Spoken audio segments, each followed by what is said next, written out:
2 Kings 4 verses 1-7. The widow's oil. Now there cried a certain woman of the wives of the sons of the prophets unto Elisha, saying, Thy servant my husband is dead, and thou knowest that thy servant did fear the Lord, and the creditor is come to take unto him my 2 sons to be bondmen. And Elisha said unto her, What shall I do for thee? Tell me, what hast thou in the house? And she said, Thine handmaid hath not anything in the house, save a pot of oil. Then he said, Go, borrow thee vessels abroad of all thy neighbors, even empty vessels, borrow not a few. And when thou art come in, thou shalt shut the door upon thee and upon thy sons, and shalt pour out into all those vessels, and thou shalt set aside that which is full. So she went from him, and shut the door upon her and upon her sons, who brought the vessels to her, and she poured out. And it came to pass, when the vessels were full, that she said unto her son, Bring me yet a vessel. And he said unto her, There is not a vessel more. And the oil stayed. Then she came and told the man of God. And he said, Go, sell the oil and pay thy debt, and live thou and thy children of the rest. This story begins with a cry. A widow, overwhelmed by loss and fear, comes before God's prophet with empty hands and a heavy heart.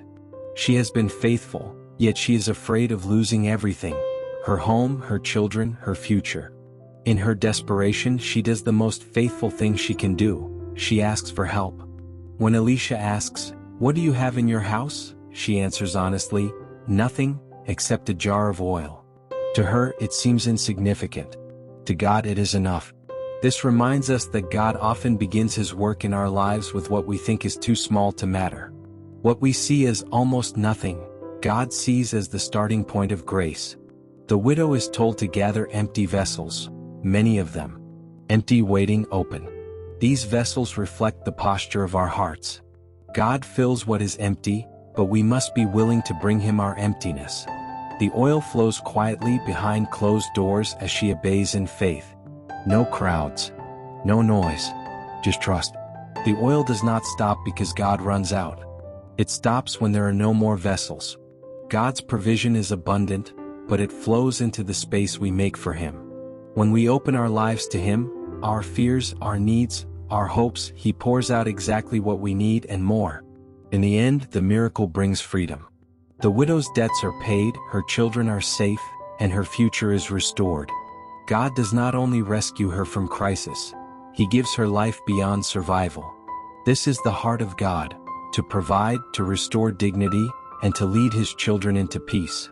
As we pray with this passage, we are invited to ask, Where am I empty today?